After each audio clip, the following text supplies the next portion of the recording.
Nightmares. It's like I couldn't shake them. God-forsaken nightmares tormenting me. Millin Quinoa, Memoirs, entry 1017. They arrested Leyla last. She wasn't even crew, wasn't even one of us smugglers. Chrysler City Police.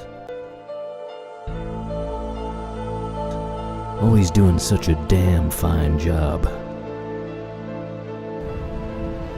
The arrest was casted from a headpiece someone stuck on Vinny.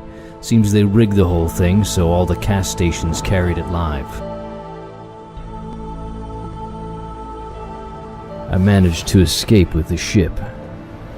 They followed me. I ran. They were still scrambling. Unprepared, really. The Sire broke through their security nets easily enough. She could have taken out a city, but we were smugglers. Sometimes mercenaries. I was about to kill a bunch of civvies running from the cops. Then, they sent drones.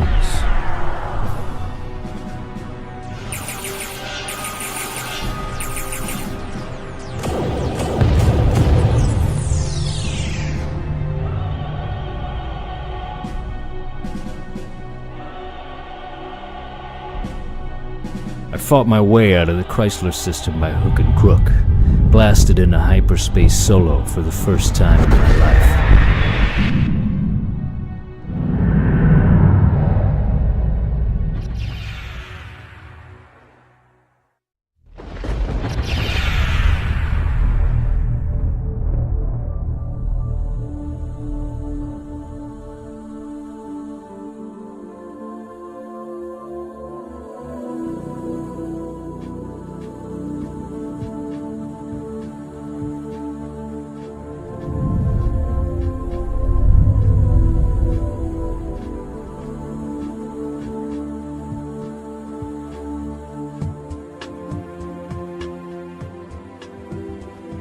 When I rounded the last of the shattered unformed webs of nebula neutron star derelicts that skirted the darkness at the edge of the galaxy, I came up upon the big Hercules cluster.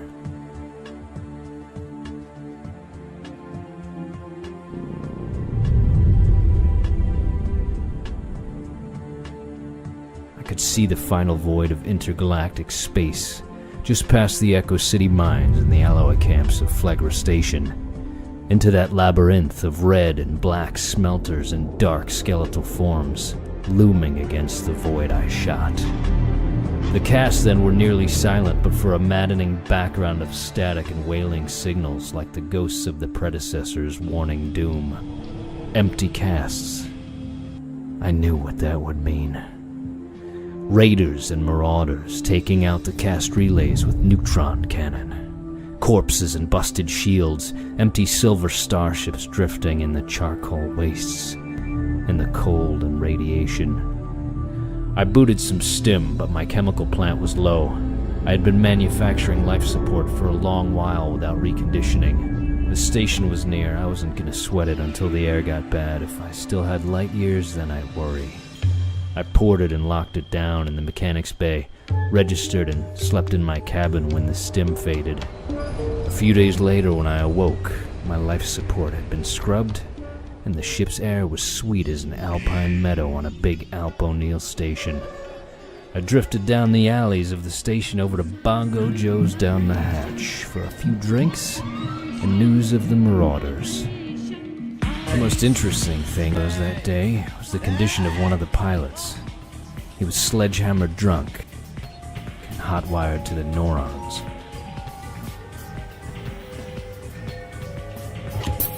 They'll be back. He was talking to no one in particular.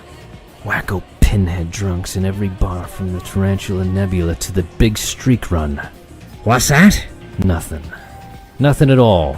Just you pipe down, bonehead, or I'll contact Cyborg Central about your expired pilot's licenses. My licenses are up to date in every respectable government in the galaxy. Some unrespectable ones too. And my credit jack has maxed the station bank. I was the choice of audience for the insane. The harbinger of madness that evening had chosen me as his disciple of doom. So who the fuck are you? CC doesn't give me no how-to anyway. More chip than dip. Sit down and listen to me. Yeah, sure, old-timer, just put the piece away, okay? I was taking a Merc 62,000 off the Tarantula Nebula. The hyperstream is easier up there. Fainter. Better for the old boats. That's the run I was making 10 years ago. The Silurian Nebula was right in my flight path. But me, hey, I'm a rational man. I don't buy in for old myths of ghost ships and their lost star systems. I'm not about to recalibrate 500,000 hyperstream calculations to avoid a grim spot on my galactic travels now, eh? Well, it's just me and the old Merc in the stream for weeks. I've been riding high for 18 hours one shift, and I needed some sleep.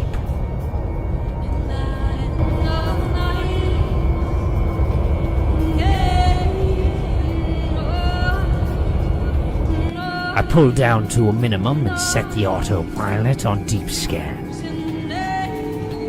I'm ready to get on off to sleep when I hear this nasty howl of cackling lightning coming over the Ord.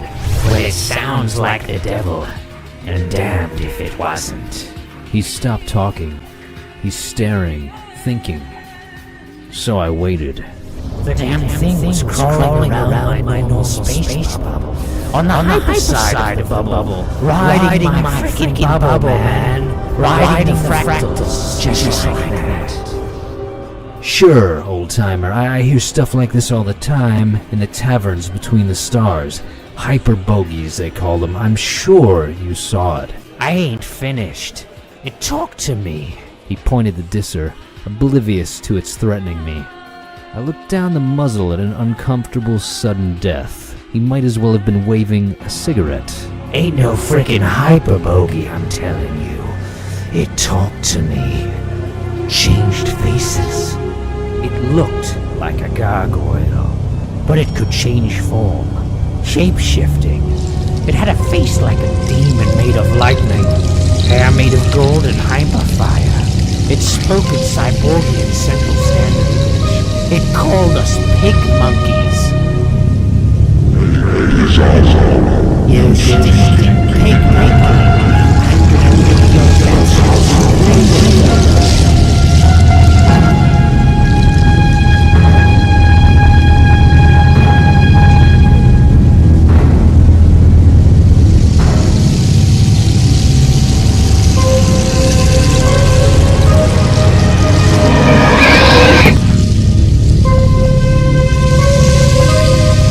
Gin? Come on here, you big blue baby. Have a drink. Another glass, bartender? We drank for a while, tried to move the conversation into other streams, other subjects, but always, like the great tractor is tugging at him, he goes back to the bogey. It gets worse, see? There was more of them. Hundreds more. Each uglier than the last. They were flying. Damn things had bat wings, horns and scales, like a medieval menagerie of devils. Like a 12th century etching. It knows me. It'll be back. They'll be back. He pulled out his disser and atomized himself out of existence. That's how it happened. The few sad patrons of the bar stood up. Someone started repeating, "What the? What the?" The bartender hollered for station security. A crowd formed by the door before a couple of beefy guards finally arrived, clambering over themselves. I was questioned for a couple of hours and let go. I heard one of the officers in security whistle when they saw how much money the derelict had squired away in his credit jack. The Hyper Rat's codes were in order, like he'd said. He was a top flight pilot flying counter to the galactic spin for 10 years. Always away from the Tarantula Nebula, and always away from the Silurian clouds as well. Pizarro was there one moment, gone the next. Me, I did what business I could there and moved on, back toward the more crowded parts of the galaxy. I've stayed away from the high galactic spaces.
Strangely, since the situation, I haven't been able to escape the feeling of being watched.